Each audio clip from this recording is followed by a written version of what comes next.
Bonjour Brigitte Fanny. Alors, Bonjour. on l'a évoqué bien sûr depuis ce week-end, ça fait la une de l'actualité encore aujourd'hui, cette folie meurtrière à travers le monde, cette radicalisation de jeunes, ceux qui poignardent à Marseille, ceux qui posent des bombes à Paris, comme on en a découvert dans la nuit de vendredi à samedi. Alors comment comprendre cette radicalisation? Un ethnopsychiatre s'est justement penché sur le sujet et vient d'écrire un livre. Voilà, c'est un livre à paraître demain. Et l'auteur de ce livre, Toby Nathan, n'est pas un psy comme un autre. C'est un psychologue, vous l'avez dit, spécialisé en ethnopsychiatrie. Et il a suivi pendant toute sa vie des migrants en souffrance. Et en fait, pour les prendre en charge, il ne leur a pas proposé les thérapies traditionnelles, les psychothérapies traditionnelles, parce qu'il avait bien vu qu'avec ces patients-là, les résultats n'étaient pas au rendez-vous. C'est pour ça qu'il leur a proposé donc des consultations spécialisées d'ethnopsychiatrie dans lesquelles la dimension culturelle de ces migrants était prise en charge, c'est-à-dire leur culture bien sûr, mais aussi leur religion, leurs croyances, leurs superstitions également. Et donc c'est pour toutes ces raisons-là que l'État français a demandé en 2014 à Toby Nathan de suivre une cinquantaine de jeunes en voie de radicalisation, la plupart fichés S, puisqu'il avait cette expérience cette expérience particulière. Donc Toby Nathan a suivi ces jeunes et leurs familles. Au bout d'un an et demi, il a rendu son rapport à l'État et demain, donc, il publie 3 ans plus tard ce livre qui essaye de comprendre par quel processus justement un jeune peut être amené à se radicaliser.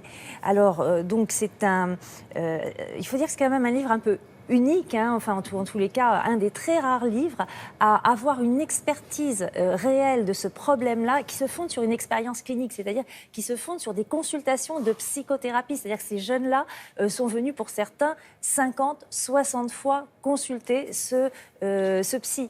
Donc c'est vraiment une expérience réelle qui a fondé les bases de ce livre. Donc justement par quels moyens, quels sont les processus par lesquels un jeune peut se radicaliser. Et l'objectif aussi, surtout, c'était quelle prévention peut-on mettre en place une fois qu'on a compris ces processus-là pour éviter qu'un jeune ne passe à l'acte violent, au terrorisme. On écoute Toby Nathan.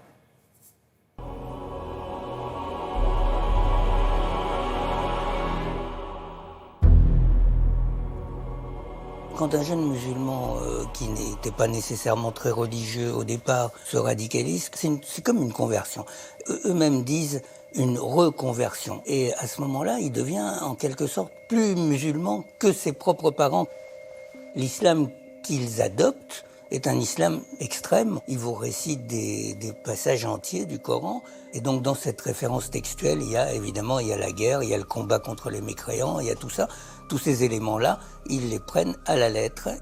Et donc évidemment, la violence est incluse éventuellement.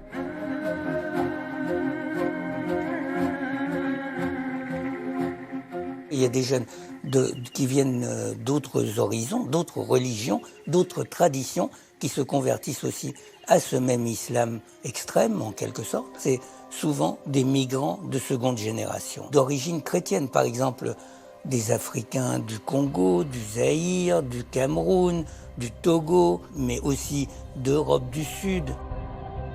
Alors ils ont un mal-être, c'est évident, c'est-à-dire que c'est un mal-être sur 2 générations. C'est-à-dire que leurs parents ont perdu le rapport avec leurs origines, leurs sources, et les enfants, très souvent, ont un problème de filiation. Parmi tous ces jeunes que nous avons vus, un grand nombre n'avaient pas de père, par exemple, le père ne les avait pas reconnus, ou bien avaient été séparés de leurs parents pendant extrêmement longtemps. Ce sont des gens fragiles du côté de la filiation. La radicalisation, ça ne se passe pas comme ça tout seul.